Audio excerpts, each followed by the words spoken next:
Angelique Kang, bibida sa upcoming action drama film na Mandirigma. At hanggang dyan na muna ang ating mga chikahan this Thursday morning. Ever wholesome action movie na Mandirigma, kung saan makakasama niya ang Filipino-Afghan actor na si Sahil Khan. Mandirigma is an action-packed drama under Viva Films at produced by Bollywood. Ito ay based on a true story ng isang warrior na nagsimula sa isang tragic past at naglakbay para maghiganti.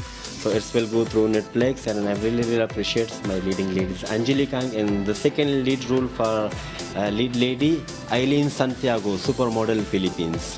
She's with us also. This is a very different story from what I've worked before.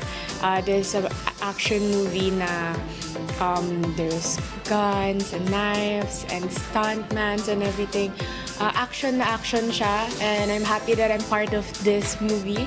Dito ay ibinahagi rin ni Angeli ang pakiramdam niya na makasama niya ang ilan sa kilala at respetadong artista. Working with them is very heartwarming. Talagang marami kang matututunan sa kanila, and I'm grateful that I've been working with them na nakasama kong one of the great artists.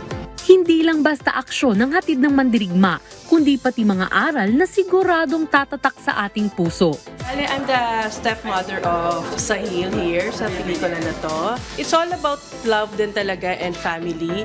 Like ako, as a stepmother, yung pagmamahal ko sa kanya, talagang minahal ko siya bilang anak ko. And when the time na kailangan niyang pakita ang kanyang totoong ina, binigay ko sa kanya yung suporta ko, buong suporta ko sa kanya. Ibinahagi rin ng isa sa cast nito na si Natasha Ledesma ang mga paghahanda na ginawa niya para sa naturang pelikula.